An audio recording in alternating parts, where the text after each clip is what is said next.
Saturday morning 9:30 backyard கார்டனில் பார்த்திங்கன்னா அந்த மாங்காய் இஞ்சி வந்து ஹார்வெஸ்ட்க்கு ரெடி ஆகிடுச்சு. அதனுடைய இலைகள்லாம் நல்லா மடிய ஆரம்பிச்சிருச்சு. ஸோ நம்ம எடுத்துடலாம் அப்படின்னு சொல்லிட்டு ஹெல்ப்புக்கு வரவங்க சொன்னாங்க. ஸோ அதை வந்து நல்லா தண்ணி ஊற்றி நல்லா அந்த தொட்டியில் நல்லா ஊற வச்சுட்டு இங்கே அவங்க எடுத்து முடிச்சிட்டாங்க. அவங்க போன பிறகு நான் வந்து எக்ஸ்ட்ரா இருக்கிற அந்த லீவ்ஸ் எல்லாம் கட் பண்ணி எடுத்துகிட்டு நல்லா வாஷ் பண்ணிவிட்டு இங்கே எடுத்து வச்சுருக்கேன். இது கிட்டத்தட்ட ஒரு 2 kgs கிட்ட இருந்தது, எனக்கு 1.5 to 2 kgs கிட்ட இருந்தது. இதில் பார்த்திங்கன்னா நம்ம மஞ்சள் எடுக்கிற மாதிரியே தான் இருக்குது. இதில் வந்து இந்த விரல் மஞ்சள் மாதிரியே இருக்குது. அதே மாதிரி குண்டு மஞ்சள் கிடைக்கும் இல்லையா ஒரே செடியில். ஸோ 2 வகையான மாங்காய் இஞ்சி எனக்கு கிடச்சிச்சு.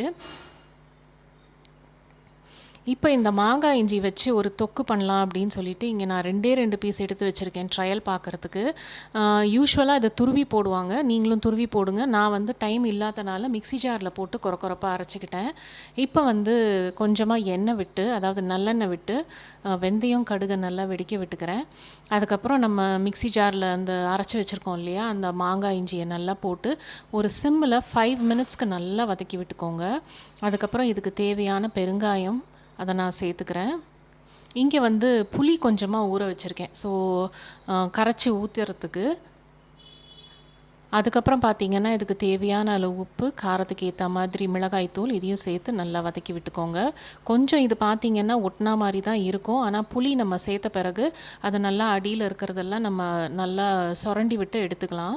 ஒரு மெட்டல் கரண்டி வச்சு நல்லா ஸ்க்ரேப் பண்ணி எடுத்துக்கோங்க. நல்லா சேர்ந்தாப்படி நமக்கு வரும். லாஸ்ட்டாக நான் வந்து இதுக்கு வந்து வெல்லம் போட்டு இறக்கிக்கிட்டேன். கொஞ்சம் இனிப்பு, புளிப்பு, காரம் அதெல்லாம் இருந்ததுன்னா நல்லாயிருக்கும் அப்படின்றதுனால ஒரு 2லேருந்து 3 ஸ்பூன் அந்த ஸ்பூனில் நான் வெல்லம் சேர்த்துக்கிட்டேன். இப்போ இந்த மாங்காய் இஞ்சி தொக்கு வந்து ரெடி ஆகிடுச்சு. நான் நல்லா ட்ரை பண்ணிட்டேன். இது வந்து கிட்டத்தட்ட 1 வீக்கு கூட நல்லாயிருக்கும். டேஸ்ட் வந்து ரொம்ப சூப்பராக இருந்தது. நீங்களும் இந்த சீசனில் மாங்காய் இஞ்சி வாங்கி கண்டிப்பாக இதே மாதிரி ட்ரை பண்ணுங்கள்.